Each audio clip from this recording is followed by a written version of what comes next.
আসসালামু আলাইকুম দর্শকরা। Cricketers of Moulvibazar London season 2 2024-এর আজকের দিনের দুটি ম্যাচ ইতিমধ্যে সম্পন্ন হয়েছে। প্রাইজ গিভিং সেরিমনি থেকে সকলকে আরো একবার আমন্ত্রণ জানাচ্ছি। আমি মুজাক্কির হোসেন এবং আমার সাথে আছেন আজকের এই প্রাইজ গিভিং সেরিমনি অনুষ্ঠানের সম্মানিত অতিথিবৃন্দরা। আমরা গ্রাউন্ড 2 থেকে আমরা আমাদের আজকের প্রাইজ গিভিং সেরিমনি শুরু করতে যাচ্ছি। গ্রাউন্ড 2 তে আজকের এই ম্যাচে আসলে যারা খেলেছিলেন খান সিসি এবং তাদের প্রতিপক্ষ দল ছিল এবিএ মৌলভীবাজার। আমি শুরুতেই আমন্ত্রণ জানাচ্ছি খান সিসির দলীয় অধিনায়ক ইকবাল খানকে। ইকবাল ভাই, আসলে ব্যাড লাক, পরপর তিনটি ম্যাচ আপনারা খেললেন, তিনটা ম্যাচই কিন্তু আসলে ফলাফল আপনাদের বিপক্ষে আসে।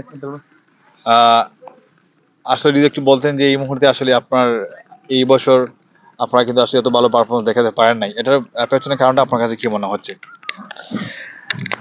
Cricket is the game for winning and losing, and এই গেমের মাঝে কিছু লাকও ফেভার করে। সো দিস ইয়ার আমরা ফেভারে কোনটা আসিল না।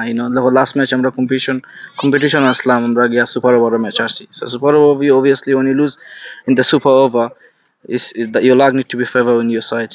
And this match আমরা দুইটা মেইন প্লেয়ার কি প্লেয়ার আমরা পাইছি না দিস ম্যাচের লাগি, স্পেশালি আমার শাওনা আর তপু। সো তারার লাগি আমি কইমু যে ম্যাচটা অবভিয়াসলি আমরা কম্পিটিটিভ করতে পারছিলাম। তার বাদে আমরা ম্যাচও আসলাম, আমরা আইকন কুপনে মোটামুটি ভালো ব্যাটিং করছিলাম পয়লা 10-12। তানজি একটু লং থাকতা অবভিয়াসলি ম্যাচের রেজাল্ট কোনটা হইতে পারতো, বুঝলেন? So that's it, I have nothing to say. So আসলে ইকবাল ভাই, আপনার কাছে সর্বশেষ প্রশ্ন, যেহেতু আপনারা ডিফেন্ডিং চ্যাম্পিয়ন এই টুর্নামেন্ট, আগামী বছর এই টুর্নামেন্টে আসলে আপনারা কিরকম প্রত্যাশা থাকবে, কিংবা আগামী বছর আপনাদের কি রূপে আপনারা এই টুর্নামেন্টে ফিরবেন, যদি সেটা একটু বলতেন। ইনশাআল্লাহ আমরা তো প্ল্যান এভরি সিঙ্গুল ইয়ার আমরা সিএমএল অর্গানাইজ করবো, আর ইনশাআল্লাহ খানজি যতদিন সিএমএল আছে ততদিন থাকবো। So that's the plan. Best luck for you and for your team as well. Thank you. আমরা কথা বলছিলাম ইকবাল খান, দলীয় অধিনায়ক খান। আমরা একেতে চলে যাচ্ছি ম্যান অফ দ্য ম্যাচে। প্রথম ম্যাচে, অর্থাৎ দুঃখিত, গ্রাউন্ড 2 থেকে আসলে এবিএ মৌলভীবাজার এবং খান সিসির মধ্যকার ম্যাচে যিনি ম্যান অফ দ্য ম্যাচ হিসেবে নির্বাচিত করা হয়েছে, man of the match Faisal Ahmed. আমরা ওনাকে আমন্ত্রণ জানাচ্ছি। তার ম্যান অফ দ্য ম্যাচ 50টি রান, একটি অসাধারণ অর্ধশতক এবং এর সাথে একটি উইকেট নিয়ে ম্যান অফ দ্য ম্যাচ। আমরা সমস্যা নেই, আমরা এটা ইডের হতাম।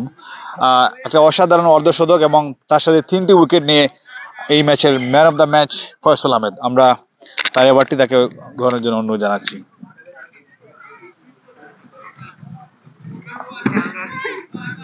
ফয়সল আহমেদ, একটা অসাধারণ ম্যাচে আপনি দলের জন্য অসাধারণ পারফরমেন্স দেখিয়েছেন এবং ম্যান অফ দ্য ম্যাচ পাওয়ার পর আপনার অনুভূতি কেমন?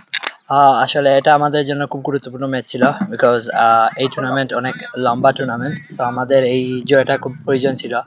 আর আসলে আমি মিডিল অর্ডারে ব্যাটিং করতে পেরে আমাদের অনেক ভালো পার্টনারশিপ হয়েছে, আর টিমের জন্য কিছু করতে পেরেছি সবার সামনে, এটা আমার জন্য অনেক বড় জিনিস। পরবর্তী ম্যাচগুলোতে এই ধারাবাহিকতা রাখার জন্য কতটুকু প্রস্তুত? আসলে আমাদের টিমের কম্বিনেশনটা, এটা যেহেতু নতুন টুর্নামেন্ট, সবাই নতুন, আজকের মাধ্যমে আমরা সবাইকে অনেকে জেনেছি। তো আশা করি আমার টিম অনেক দূরে এগিয়ে যাবে, and আশা করি আমরা ফাইনাল খেলবো ইনশাআল্লাহ। ধন্যবাদ এবং শুভকামনা। থ্যাংক ইউ সবাইকে।